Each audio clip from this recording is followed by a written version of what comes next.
ओम नमो भगवते वासुदेवाय नमः। नमस्कार दोस्तों, निर्जला एकादशी साल की बड़ी एकादशियों में से सबसे प्रमुख एकादशी मानी जाती है। निर्जला एकादशी का व्रत इस साल 6 जून को रखा जाएगा। निर्जला एकादशी का व्रत पूरे साल के सबसे कठिन तपस्या वाले व्रतों में से एक माना जाता है।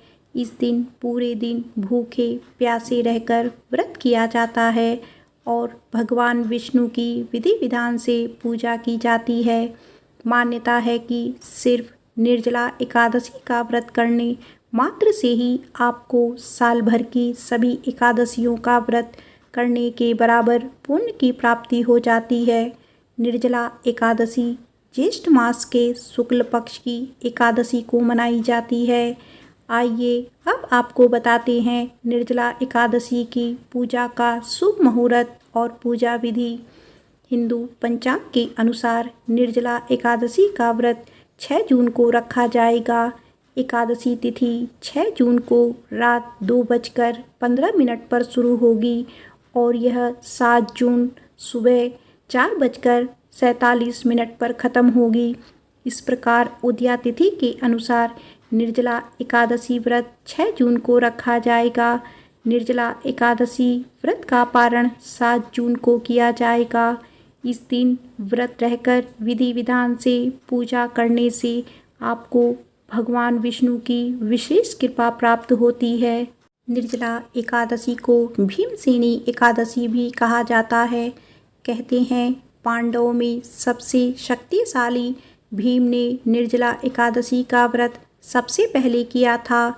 इसके पीछे की मान्यता यह है कि भीम ने मोक्ष की प्राप्ति के लिए यह व्रत रखा था। तब से इसे भीमसेनी एकादशी कहा जाता है। साल में कुल 12 एकादशी होती हैं और उनमें से सबसे प्रमुख एकादशी निर्जला एकादशी मानी जाती है। कहते हैं कि इस एक व्रत को करने से सभी एकादशियों का व्रत करने के समान फल प्राप्त होता है। मान्यता है कि इस दिन अन्न और धन का दान करना बहुत ही शुभ माना जाता है। ऐसा करने से पैसों की कमी कभी नहीं होती और आपके घर में हमेशा बरकत बनी रहती है। इसीलिए निर्जला एकादशी का व्रत और दान दोनों ही बहुत महत्वपूर्ण है। निर्जला एकादशी पर भगवान विष्णु और माँ लक्ष्मी की पूजा की जाती है। इस दिन सूर्य को जल चढ़ाना और मंदिर की साफ सफाई करना शुभ माना जाता है। इस दिन भक्त व्रत करके विष्णु भगवान और माँ लक्ष्मी की पूजा करते हैं, पीले फल और खीर का भोग लगाते हैं। साथ ही इस दिन विष्णु सहस्त्रनाम और विष्णु चालीसा का पाठ करने का खास महत्व शास्त्रों में बताया गया है। आइए अब जानते हैं निर्जला एकादशी पर क्या करना चाहिए। निर्जला एकादशी के दिन भगवान विष्णु की पूजा के साथ जल और शरबत का दान करना विशेष रूप से पुण्य का काम है। इस दिन उपवास रखना और दान करना बहुत महत्वपूर्ण माना जाता है। निर्जला एकादशी के दिन हमें सात्विक जीवन जीना चाहिए और नकारात्मक विचारों से दूर रहना चाहिए। एकादशी के दिन पूर्ण उपवास रखना चाहिए। हमें भोजन और पानी दोनों का त्याग करना चाहिए। हमें भगवान विष्णु की भक्ति में समय बिताना चाहिए, मंदिर में जाना चाहिए और धार्मिक प्रवचन सुनने चाहिए। आइए अब जानते हैं निर्जला एकादशी पर क्या नहीं करना चाहिए। निर्जला एकादशी के दिन हमें अनाज, चावल या दाल का सेवन नहीं करना चाहिए। निर्जला एकादशी पर तामसिक भोजन जैसे प्याज, लहसुन और मांस से भी दूर रहना चाहिए। इस दिन हमें दूसरों का अपमान नहीं करना चाहिए और नकारात्मक व्यवहार से बचना चाहिए। व्रत के दौरान शारीरिक श्रम से भी बचना चाहिए। आइए अब जानते हैं एकादशी व्रत का इतिहास। एक बार बहुभोजी भीमसेन ने व्यास जी के मुख से प्रत्येक एकादशी को निराहार रहने का नियम सुनकर विनम्र भाव से निवेदन किया कि महाराज, मुझसे कोई व्रत नहीं किया जाता। दिन भर बड़ी तीव्र क्षुधा बनी रहती है। अतः आप कोई ऐसा उपाय बता दीजिए जिसके प्रभाव से स्वतः सद्गति हो जाए। तब व्यास जी ने कहा कि तुमसे वर्ष भर की संपूर्ण एकादशी नहीं हो सकती तो केवल एक निर्जला कर लो, इससे साल भर की एकादशी करने के समान फल हो जाएगा। तब भीम ने ऐसा ही किया और स्वर्ग को गए। इसीलिए यह एकादशी भीमसेनी एकादशी के नाम से भी जानी जाती है। आइए अब जानते हैं निर्जला एकादशी का महत्व। निर्जला यानी यह व्रत बिना जल ग्रहण किए और उपवास रखकर किया जाता है। इसीलिए व्रत कठिन तप और साधना के समान महत्व रखता है। हिंदू पंचांग के अनुसार वृषभ और मिथुन संक्रांति के बीच शुक्ल पक्ष की एकादशी निर्जला एकादशी कहलाती है। इस व्रत को भीमसेन एकादशी या पांडव एकादशी के नाम से भी जाना जाता है। पौराणिक मान्यता है कि 5 पांडवों में से एक भीमसेन ने इस व्रत का पालन किया था और वैकुंठ को गए थे।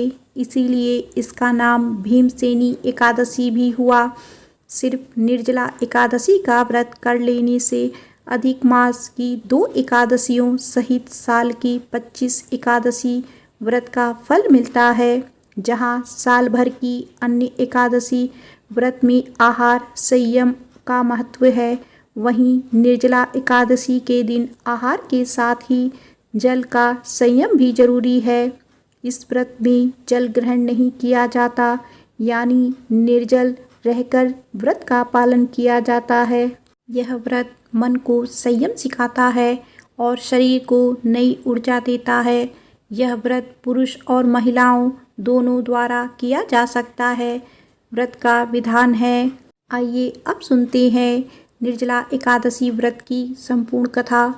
जब वेद व्यास ने पांडवों को चारों पुरुषार्थ धर्म अर्थ काम और मोक्ष देने वाली एकादशी व्रत का संकल्प कराया था, तब युधिष्ठिर ने कहा, जनार्दन, ज्येष्ठ मास के शुक्ल पक्ष में जो एकादशी पड़ती हो, कृपया उसका वर्णन कीजिए। भगवान श्री कृष्ण ने कहा, हे राजन, इसका वर्णन परम धर्मात्मा व्यास जी करेंगे, क्योंकि ये संपूर्ण शास्त्रों के तत्वज्ञ और वेद वेदांगों के पारंगत विद्वान हैं। तब वेद व्यास जी कहने लगे, कृष्ण और शुक्ल पक्ष की एकादशी में अन्न खाना वर्जित है। द्वादशी को स्नान करके पवित्र होकर फूलों से भगवान केशव की पूजा करें। फिर पहले ब्राह्मणों को भोजन देकर अंत में स्वयं भोजन करें। यह सुनकर भीमसेन बोले, परम बुद्धिमान पितामह, मेरी उत्तम बात सुनिए। राजा युधिष्ठिर, माता कुंती, द्रौपदी, अर्जुन, नकुल और सहदेव ये एकादशी को कभी भोजन नहीं करते तथा मुझसे भी हमेशा यही कहते हैं कि भीमसेन एकादशी को तुम भी ना खाया करो, परंतु मैं उन लोगों से यही कहता हूँ कि मुझसे भूख नहीं सही जाएगी। भीमसेन की बात सुनकर व्यास जी ने कहा, यदि तुम नरक को दूषित समझते हो और तुम्हें स्वर्गलोक की प्राप्ति अभिष्ट है और तो दोनों पक्षों की एकादशी के दिन भोजन नहीं करना। भीमसेन बोले, महाबुद्धिमान पितामह, मैं आपके सामने सच कहता हूँ, मुझसे एक बार भोजन करके भी व्रत नहीं किया जा सकता, तो फिर उपवास करके मैं कैसे रह सकता हूँ। मेरे उदर में विक्र नामक अग्नि सदा प्रज्वलित रहती है, अतः जब मैं बहुत अधिक खाता हूँ तभी यह शांत होती है। इसीलिए महामुनि, मैं पूरे वर्ष भर में केवल एक ही उपवास कर सकता हूँ, जिससे स्वर्ग की प्राप्ति सुलभ हो तथा जिसके करने से मैं कल्याण का भागी हो सकूँ। ऐसा कोई एक व्रत निश्चय करके बताइए, मैं उसका यथोचित रूप से पालन करूँगा। व्यास जी ने कहा, भीम, ज्येष्ठ मास में सूर्य वृष राशि पर हो या मिथुन राशि पर शुक्ल पक्ष में जो एकादशी हो, उसका यत्नपूर्वक निर्जल व्रत करो। केवल कुल्ला या आचमन करने के लिए मुख में जल डाल सकते हो, उसको छोड़कर किसी भी प्रकार का जल विद्वान पुरुष मुख में ना डाले, अन्यथा व्रत भंग हो जाता है। एकादशी को सूर्य उदय से लेकर दूसरे दिन के सूर्य उदय तक मनुष्य जल का त्याग करे तो यह व्रत पूर्ण होता है। इसके बाद द्वादशी को प्रभात काल में स्नान करके ब्राह्मणों को विधि पूर्वक जल और सुवर्ण का दान करे। इस प्रकार सब कार्य पूरा करके जितेंद्रिय पुरुष ब्राह्मणों के साथ भोजन करे। वर्ष भर में जितनी एकादशी होती है उन सब का फल इस निर्जल एकादशी से मनुष्य को प्राप्त कर लेता है, इसमें तनिक भी संदेह नहीं है। शंख चक्र और गदा धारण करने वाली भगवान केशव ने मुझसे कहा था कि यदि मानव सबको छोड़कर एकमात्र मेरी शरण में आ जाए और एकादशी को निराहार रहे तो वह सब पापों से छूट जाता है। कुंती नंदन, निर्जला एकादशी के दिन श्रद्धालु स्त्री पुरुषों के लिए जो विशेष दान और कर्तव्य विहित है उन्हें सुनो। उस दिन जल में संयम करने वाले भगवान विष्णु का पूजन और जलमयी धेनु यानी पानी में खड़ी गाय का दान करना चाहिए। सामान्य गाय या घी से बनी गाय का दान भी किया जा सकता है।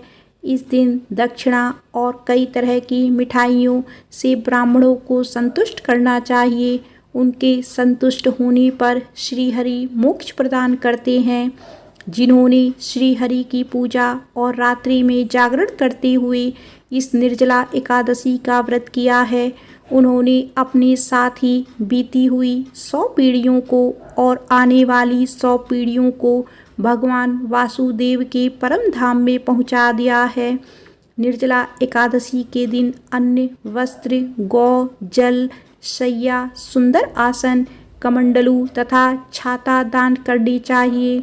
जो ज्येष्ठ तथा सुपात्र ब्राह्मण को जूता दान करता है वह सोने के विमान पर बैठकर स्वर्गलोक में प्रतिष्ठित होता है। जो इस एकादशी की महिमा को भक्ति पूर्वक सुनता अथवा उसका वर्णन करता है वह स्वर्गलोक में जाता है। चतुर्दशी युक्त अमावस्या को सूर्य ग्रहण के समय श्राद्ध करके मनुष्य जिस फल को प्राप्त करता है वही फल इस कथा को सुनने से भी मिलता है।